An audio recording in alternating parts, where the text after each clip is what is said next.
Welcome everyone to the Berggren Forum. Just one announcement today.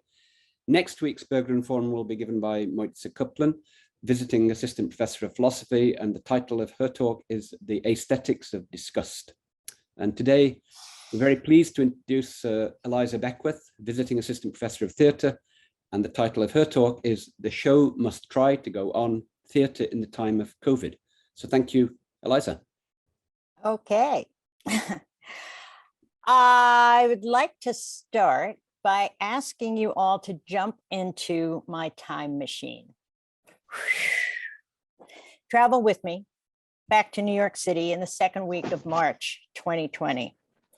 I'm home on spring break from a year-long teaching assignment up in Alfred University. I'm in the middle of directing a play up there that will open in a few weeks, Annie Jump and the Library of Heaven. So I try to pack in as much theater going as possible, while also running around Brooklyn, picking up neon tubing for the set and hair pieces for the costume for the production designers upstate. Talk of COVID-19 is in the air and in the news. But I'm an optimist and just spend a lot of time washing my hands and procuring sanitizer, like we all did. Only a few people are wearing masks on the subway and when I ride the subway into Manhattan. But on March 8th, I go to a sold out show of Dear Evan Hansen, packed tightly into my seat in the front mezzanine.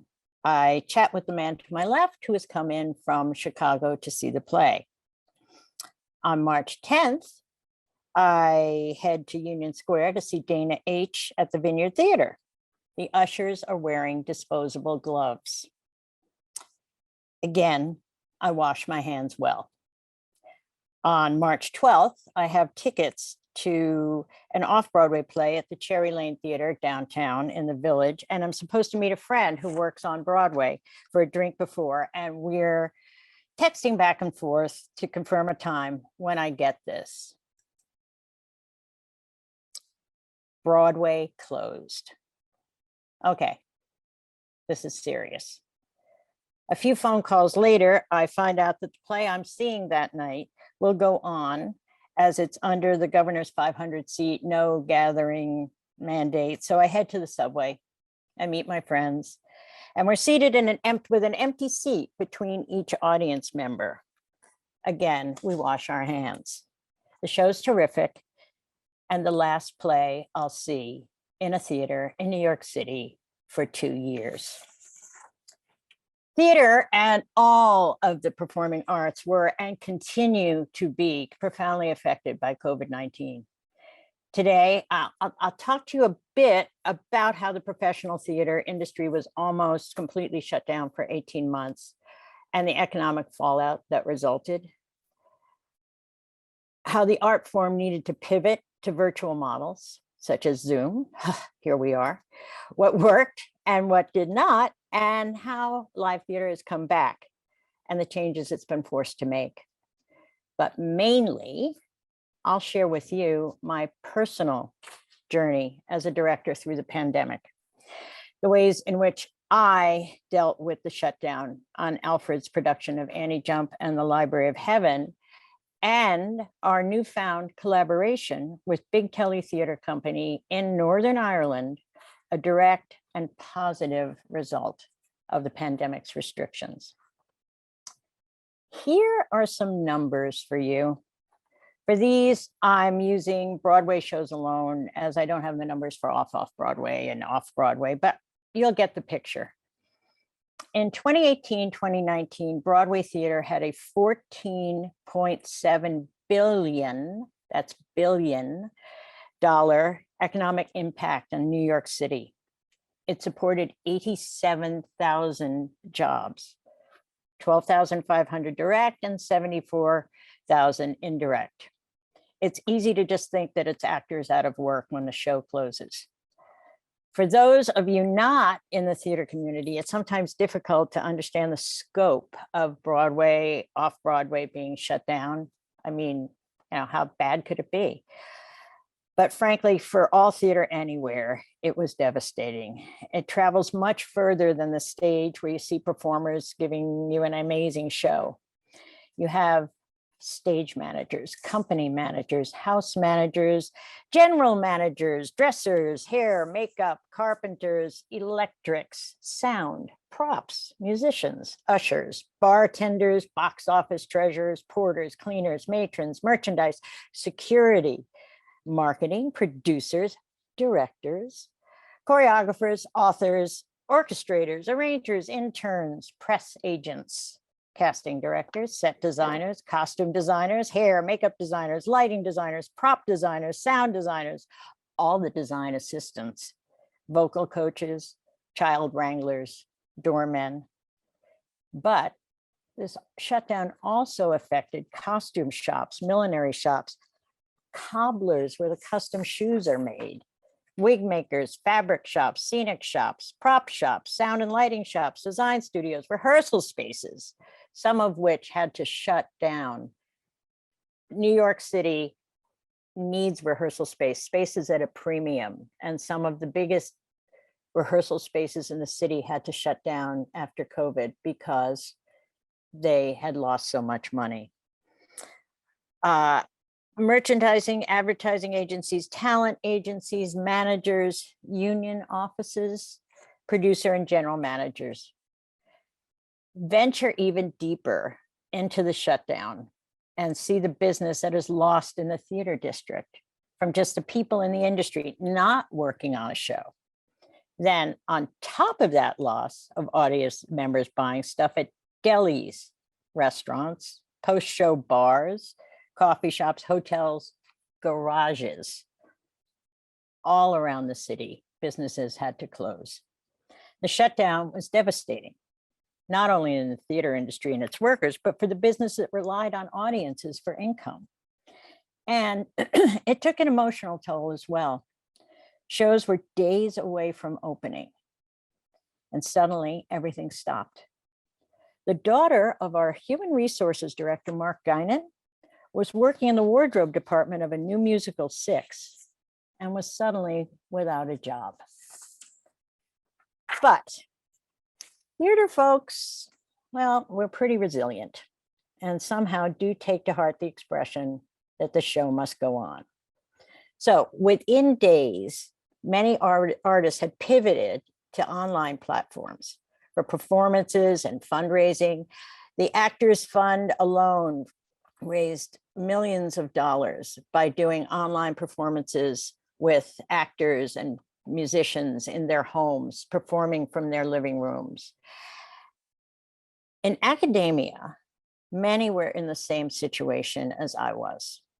Far along in the rehearsal process, we've been rehearsing for months, getting ready for the spring productions. In my case, I had a decision to make. Cancel the show, switch to Zoom, or figure something else out. The first choice seemed untenable. After all the work the students had done, they've been working for months. It was ready. It was ready to move into the C.D. Smith Theater. We were going. But then it stopped and the students went home. The second, doing it on Zoom, wasn't appealing at all. I had been rehearsing it for a live show, and the idea of having the students on Zoom and trying to pivot so quickly did not appeal to me. So I was stuck until, yep, that's not a mistake, I was walking my dog. I was walking my dog around Alfred, very upset about what was going on with the show, trying to think of ideas, thinking, what could we do? What could we do? What could we do? Was there any way we could do this show live? When all of a sudden I came to this, the Stull Observatory. Our play just happened to be about a young woman, young girl, who was in love with the stars and the things that she was going through. And as I walked up the driveway and turned the corner at the top of the hill, I saw this. And I thought to myself, that's a theater. It's an outdoor theater. There were playing spaces. I thought of things I could do with the actors. So I suggested to my colleagues that perhaps I come back in September, just for a week or two, rehearse the play on Zoom with the students over the summer, and come back and we might do it live. We had no idea if this was a possibility. The things going on with gatherings, with the pandemic, were so up in the air. We had no idea if we would even be able to do it. But I thought, why not try? So my colleagues agreed, and I made plans with the actors. Luckily, none of them were upperclassmen. I made plans with the actors to rehearse on Zoom. So we continued with our rehearsal schedule from Alfred. Here we have Emma and Genesis. This was one of our first rehearsals. They were, Emma was in Florida, Genesis was in Harlem, where they had gone home after spring break. So we continued this over the summer. Once a week, I think it was twice a week at the beginning, we rehearsed on Zoom. They were all over the country.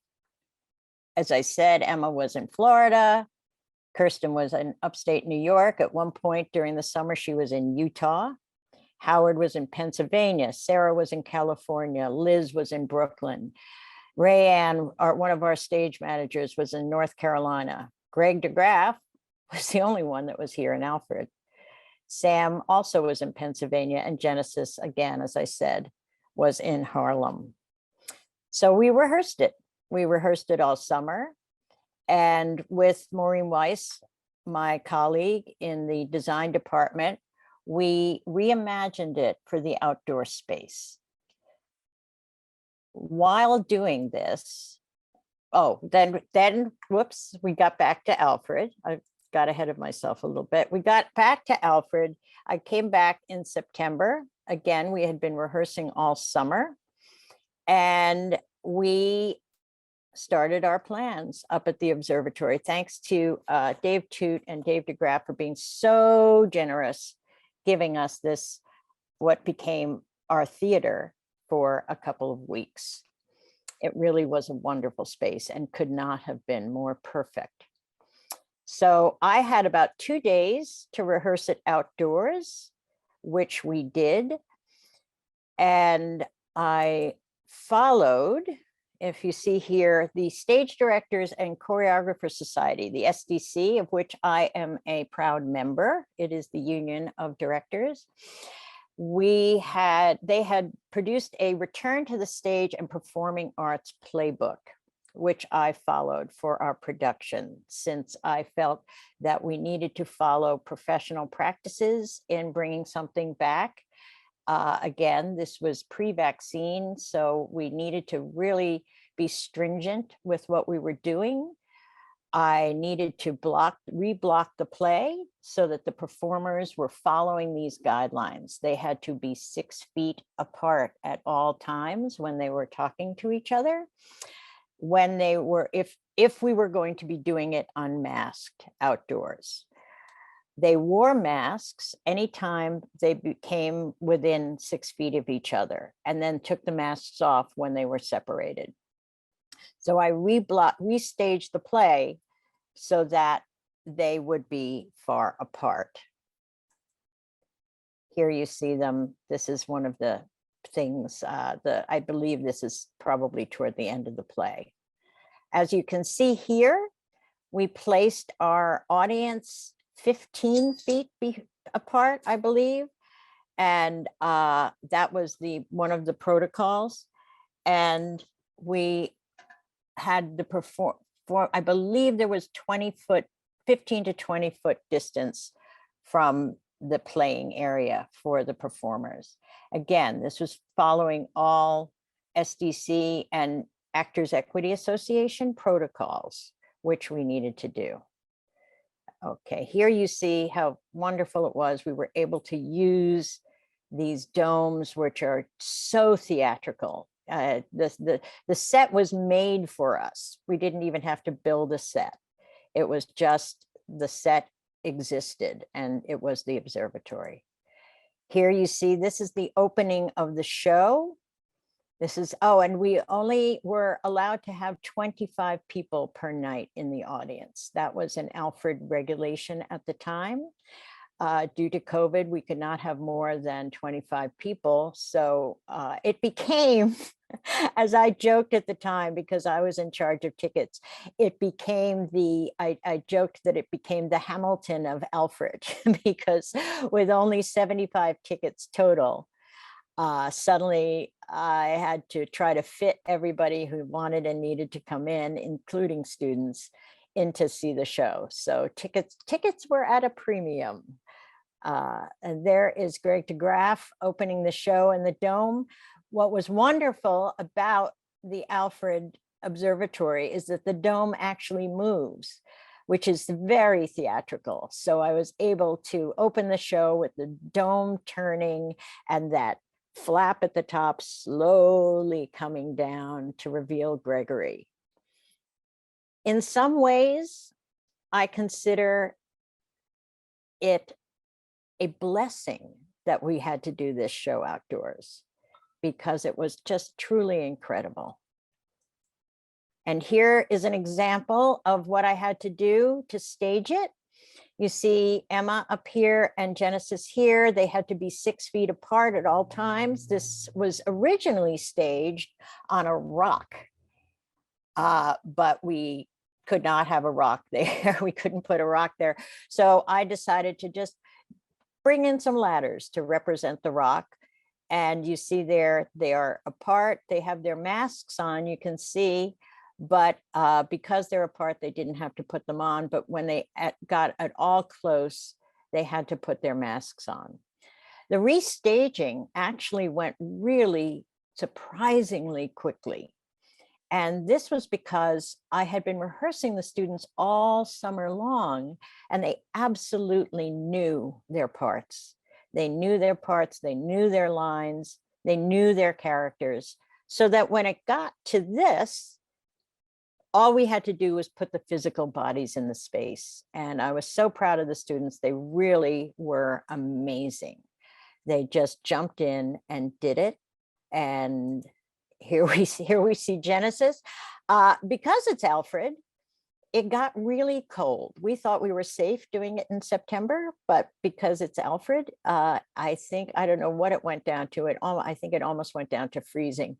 And Genesis had decided to have her midriff bare, but she was a trooper, and every night she got out there and did this. It was quite something. There you see Emma. I had to stage it using the whole area. So you see this is the side area. This was the side, you saw it in an earlier slide. There's a platform that goes up to one of the domes. So I had to stage it so that kept people apart. And it also was it made an interesting change of scene for the play. And it really worked well.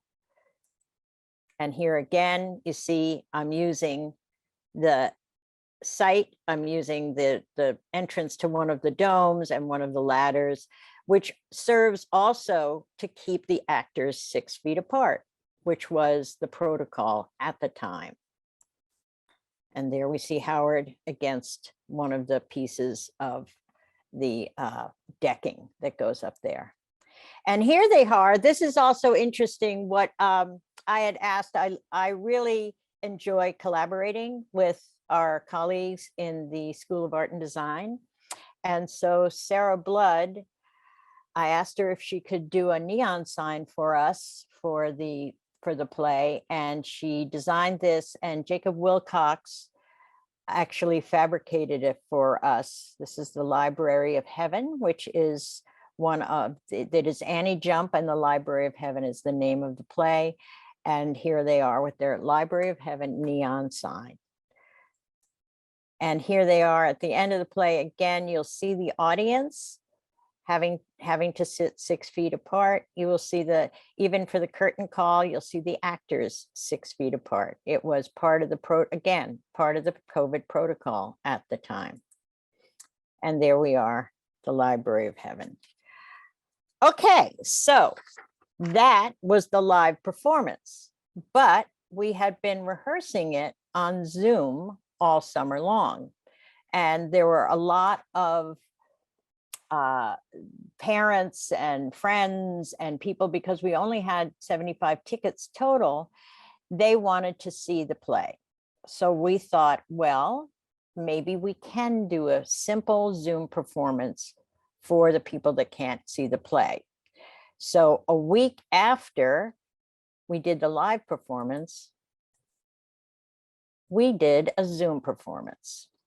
Here you see, this is Kirsten Van Rensselaer. She is here outdoors, performing outdoors in Annie Jump. And here she is during our Zoom performance with Maureen Weiss and Ronan Adams did these wonderful backdrops for us. And so we did the Zoom performance. And there we have Gregory Degraff. Let me just show you briefly, if I can figure out how to do this. I'm going to show you a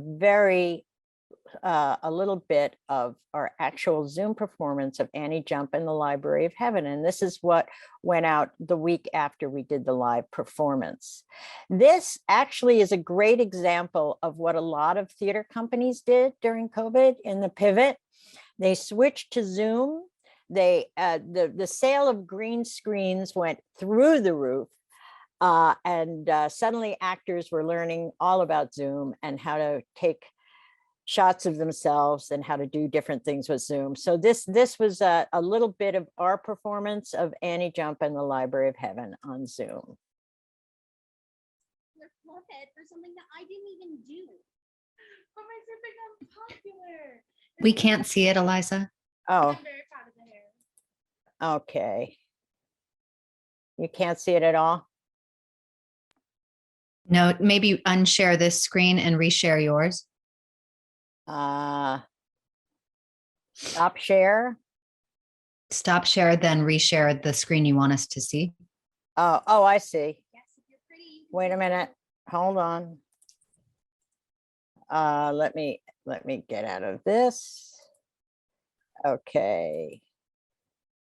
And share screen. And here we go. Whoops. And there we go. Do you see it now? Yes. Okay. Okay. Here we go. I'm sorry. I would think by this time I would be Zoom, more Zoom adept than I am. Okay, here we go. This is the end of the play. I just wanted to show you a bit of, hold on one second. Let me get to the end. I just wanted to show you a little bit of this because what I wanted you to see was that they were Zooming, but at the end, what we learned from other performances was that what's the lovely thing to do on Zoom is to bring the audience in. So you will see the end of the play and their curtain call, but then you'll see that we bring the audience in so that the actors can see who was in the audience. So here we go. Dude, don't do that. It's not so bad. I mean, sure, you're not the most special snowflake on the planet, but still, out of everyone on Earth, there's only a few thousand of us. That's pretty special, right? Oh, come on, don't be upset. I'm not upset. It's just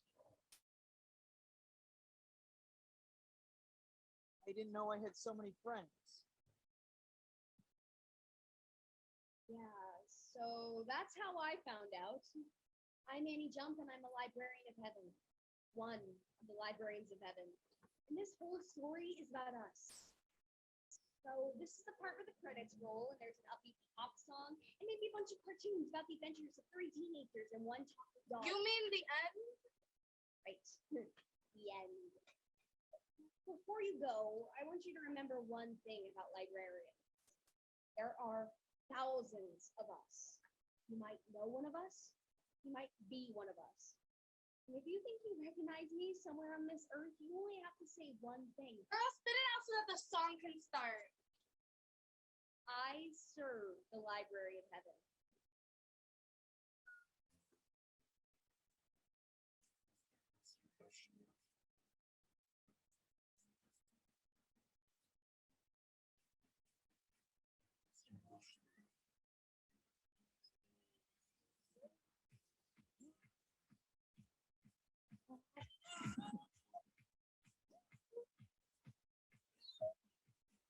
Start the video, dude.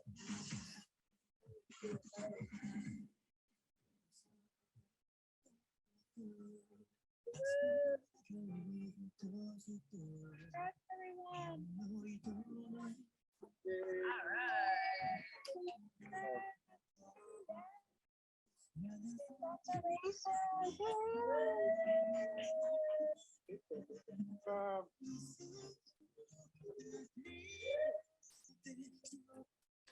Okay.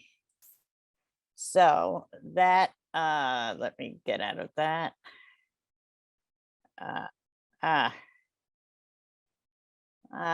Hold on one second.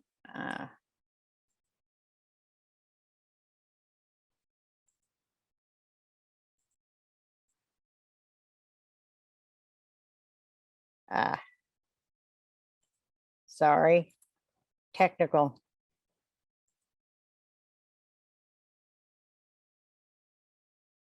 Okay, here we go. Okay, are we back in the PowerPoint? Yes. Okay, wonderful. Okay, so that was Annie Jump in the Library of Heaven. But during the COVID lockdown, we also became aware of a wonderful theater company in Northern Ireland called the Big Telly Theatre Company, who are doing amazing work. And Maureen and I started a collaboration with them and had a lot of our students see some of their performances and productions because they were so amazing. Hold on one second. Now I have to do this again. I just want to show you very briefly what they were doing, the kind of work that they were doing.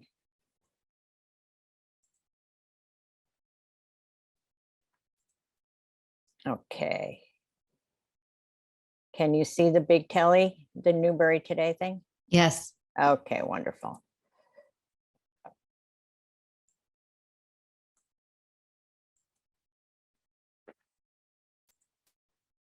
Whoops. Wait one moment. I'm trying to get this.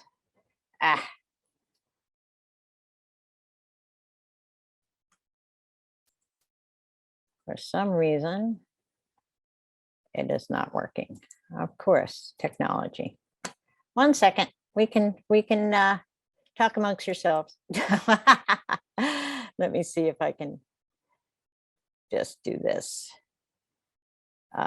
Here we go. Okay, can you see this? Yes. Okay, wonderful.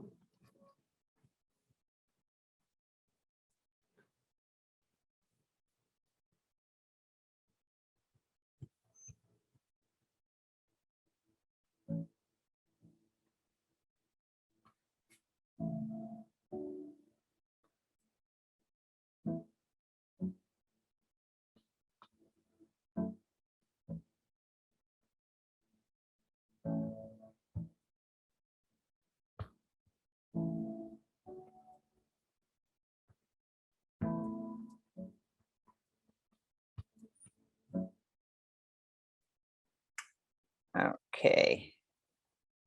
Okay, I don't know, it's stopping, but that just goes, that shows you some of the work that they are doing in Northern Ireland. And we started this collaboration with Zoe Seaton and they were doing a lot of online work throughout the pandemic. It was really amazing.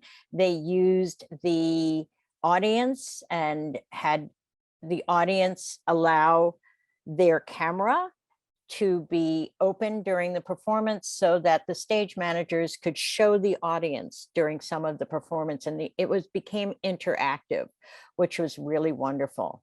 And that's part of their work, interactive work. So now that people have been vaccinated, now that theaters are opening, now that Broadway is back with restrictions, people have to be vaccinated to go see Broadway show. They have to be masked. The performers are unmasked. But with that, we've brought back live performance to Alfred, and we thought that we would do a collaboration with Big Telly, the company that we met because of and during the pandemic. They did a show in Belfast in the International Arts Center in Belfast last October called Department Story. It was done in an empty department store. I thought perhaps that was a possibility for us. So I started looking. I started looking at department stores. I looked at the Kmart space in Wellsville, which was supposedly available, and then it became unavailable. So I started looking elsewhere. And what I found was the empty Peebles department store space in Hornell. I was walking by, I saw the sign, and I decided, why not? So I took a screenshot of the for leasing sign. I called the number. I got a gentleman in West Palm Beach, Florida, of all places, who told me to contact the owner. He gave me his number in Yazoo City, Mississippi. And the new owner of the property has given us permission to use the store for a week in Hornell. And we are currently, with Big Telly Theatre Company, collaborating, about to do a show next week in Hornell in a department store. We're using Big Telly's script adapted to an Alfred audience and to Alfred students. And I just want to show you the inside of the store. There's the inside of the store. It's absolutely beautiful. Liza, we're still looking at the Big Telly. Oh, sorry. Okay. Let me get you back. Thank you, Maureen.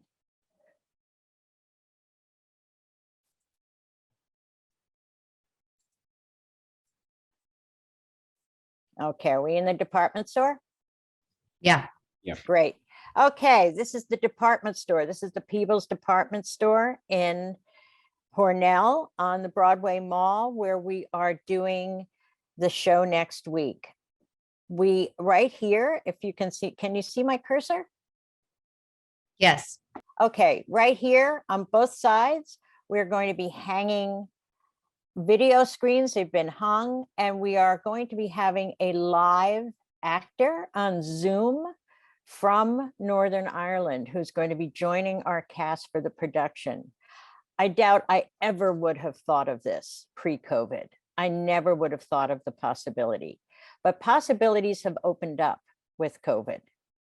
It's been terrible. It's been terrible for the industry, but it's also brought possibilities and new ways to work interactively. There we have the Alfred University cast. At this point, we still had the mask restriction on campus, so our actors were using masks to rehearse. They are going to be performing without masks, and we are going to be asking the audience to mask. Here they are. There is one dance number in the show, and it's going to be done on the stairs. Well, we haven't had access to the space yet, so they have been rehearsing on the space in the Miller C.D. Smith lobby, and so that they would get used to working on the stairs. And here we have this wonderful poster designed by Maureen Weiss for our show next week. It will be April 7th, 8th, and 9th at 7 p.m. in Hornell. So there you have it. This is my personal COVID theater journey. I have now directed I will be directing the second play with different kinds of restrictions, but it's what it did for me personally as an artist was it moved me out of the theater and it moved me into site-specific theater work. I had never really done site-specific theater work, but now with the Alfred production of Annie Jump and with this department story, it's changed me as an artist. It was not good. I had many friends out of work for a long time, but there were things that moved the art forward. Thank you. Well, thank you, Eliza. And now we have a few minutes for questions, comments, etc.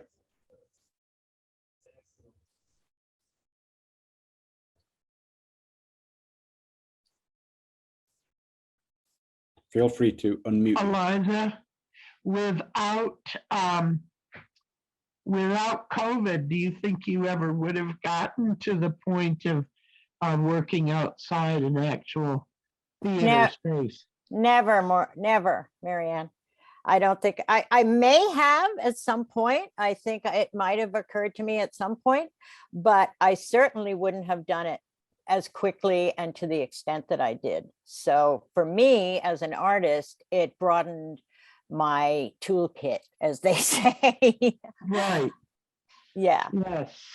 Yeah. It Okay. definitely broadened what I think about doing, what what the possibilities.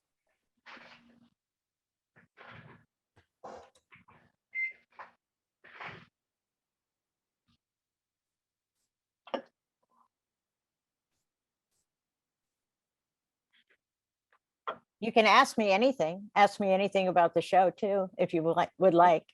So, Eliza, I just want to say, how's the audience getting to the show, the upcoming show? Yes, we have made arrangements for a bus, an Alfred University bus that will ferry an audience from the front of the Miller Building to Hornell to the show on the night of each of the nights of the show. You can make a reservation on Eventbrite for the show. There is a QR code and a link on the, I believe on the events listing in Alfred. And then you can also make a reservation for the bus if you would like to take the bus, or you can get there, not make a reservation for the bus and get there on your own. Eliza, can you tell us more about the Irish actor who's going to be involved, apart from the Oh, fact absolutely. he stay up very late? He's wonderful. His name is Chris Robinson. I will be having my second rehearsal with him in about an hour. It is, let's see, it is 5 hours ahead. So it's going to be 7 o'clock at night for him. And he will be performing with us up until 1:30 in the morning by his time, because he will, it's a 5-hour time difference. He's a terrific actor. He's done a lot of work with Big Telly, and I had my first rehearsal with him, and he's absolutely lovely. He did a workshop with my students last Sunday, along with Zoe Seaton from Big Telly, and it was just terrific. And the fact that they get to work with a professional Irish actor is it's a really wonderful thing for our students. Great. And he's funny. He's very funny. Is the play funny? The play is, I describe the play as Irish, which means it's not Irish, but what I mean by that is that it is funny. There's a sense of play, there's a sense of humor in it, but some of the stories have a little bit of darkness to them and a little bit of seriousness to them. So it's a mixture. It's a mixture of all sorts of things. And it runs about a little, we're not going to know the running time until we actually get an audience in there, because it's an interactive piece with the audience in among the players. and we're not going to know how long it takes for people to move around the space. But right now, we're thinking it's going to be just a little bit over an hour.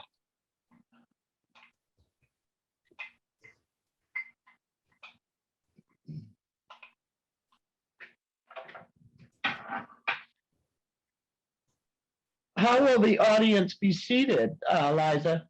The audience will not all be seated. They can walk around the store, but there will be seating in all of the areas for people who would like to sit down. We're arranging for seating in the different areas so people can sit. It's not going to be set up like a traditional theater. It's going to be set up like a department store. So people will walk around, but we will have seating so people can sit if they need and want to. So I'm curious, Eliza, it's Becky. What were some of the activities of the workshop? First of all, because they were Zoomed, and second of all, because you're all working in a site-specific place. Well, we couldn't do the workshop in the space. We had to do it in Rod Brown in the rehearsal room because we didn't have access. Actually, one of the problems with the access was that the water didn't get turned on till this morning in the store. The water had been turned off. The store's been empty for over a year. So the city of Hornell had to come turn on the water. So they did that this morning, but we haven't been able to really rehearse in there. Tonight is our first actual rehearsal in the space. So I'm only going to have less than a week in this, about a week in the space. A week from today is opening night, and so we're not going to have a lot of time to rehearse in the space. But the activities they did, Becky, they did workshop improvisations. They did a lot of improv with the actors, and they did improv using the department story script that we have. So they had to work off that. I think they were trying to get them used to having to think on their feet, think fast, which is the kind of work that this is, because when you have actors interacting with the audience, that's what they have to do. They have to think on their feet, think fast. For our students, this is totally new. They have never done anything like this before. So it's a leap of faith that they're going to be doing this. And I have a lot of confidence in them.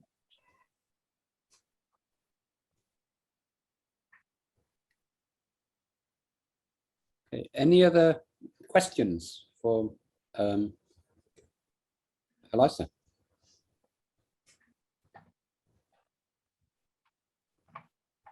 Eliza, are you still there? Yeah. Okay. You disappeared from the screen. Oh, I did. Yeah, it's okay. It's just because I got you on speaker view. It doesn't matter. Oh, okay. I have one quick question. Eliza, can you tell us how Bill Pullman is involved in this? Oh, of course. Yes, we are using Bill Pullman, and I believe his wife made a generous donation to the Alfred University Theatre Department for to use for plays that had something to do with social justice. We are using part of that money for to support this play, because it does deal with some of those issues. It is also an international collaboration with a country across the water. And we're really, really happy that he donated this to help us do the show. Well, thank you, Eliza. And I hope everyone spreads the word about the production next week. Yeah, it's really going to be, it's going to be interesting. We're keeping the audience to 50 because we just can't, that's about as much as we think we can handle in the store. So please get your tickets soon, get them early so that we know how many people are going to come. We are asking that the audience voluntarily wear masks for the performance because the students are not going to be masked. So we are asking that the audience be masked if possible, and we will have masks available for people. Okay, well, thank you, Eliza, and thank you, everyone. If you've got more questions, I'm sure Eliza will be happy to answer them either in the chat or by email or whatever. And see you next week, and see you hopefully at the show. Thank you for coming, everybody.